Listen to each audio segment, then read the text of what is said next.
Let's hear from Bill Belichick.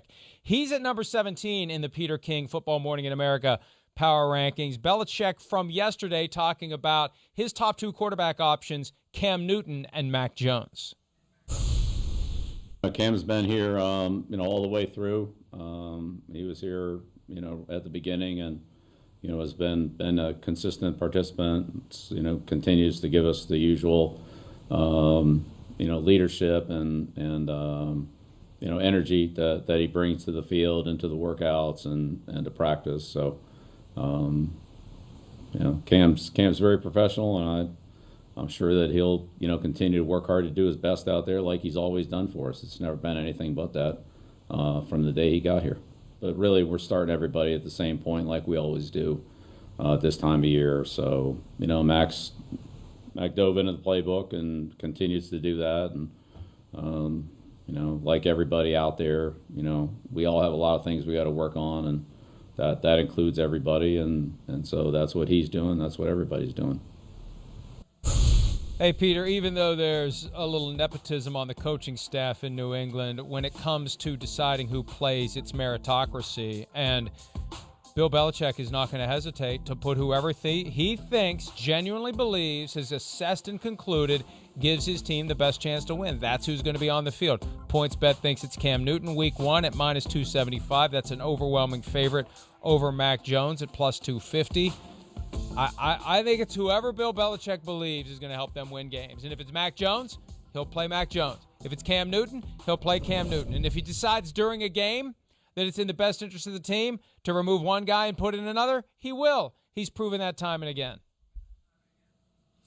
I think one of the, and it's funny, I was talking to Brian Florio about this when I went down to Miami right after the draft, or in the middle of the draft. And I think one of the silliest things one of the silliest cliches in the sports media business, and to some degree in the football team business, is you got your starting quarterback, you can't waver from him, you've got to keep him in there even if he's struggling, because if you take him out of there, well, you can't put him back.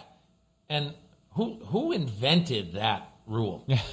Who said that if your starting quarterback stinks this week that you can't put in the backup? And look, it was easy. You had a rookie quarterback like Tua Tagovailoa who struggles. Ryan Fitzpatrick comes in, pulls a huge rabbit out of the hat in Vegas last year, and that was obviously the right call by Brian Flores. And it's one of the reasons why I think you have to know your team, you have to know your quarterback. If you've got a quarterback who might have a bit of a fragile psyche, maybe you let him battle through things like that. But in my opinion, Bill Belichick, exactly as you say, Mike, is really not going to care that much about the psyche of his players. It is all going to be what gives us the best chance to win today. And I agree. PointsBet, I'm sure, is right that Cam Newton is the overwhelming favorite to take the first snap. But if Cam Newton struggles in camp and Mac Jones stars in camp, that's going to change. Two quick observations, one more important than the other. First, we heard from Tua Tagovailoa this week about the struggles he had learning the playbook, learning the checks, fully mastering the offense last year.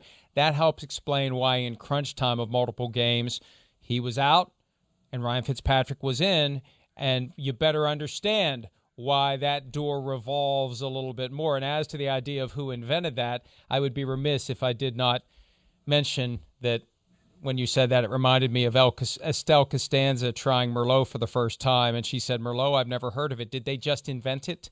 So I was compelled to share that with you. Maybe that'll make its way into an upcoming Seinfeld trivia block on PFT Live.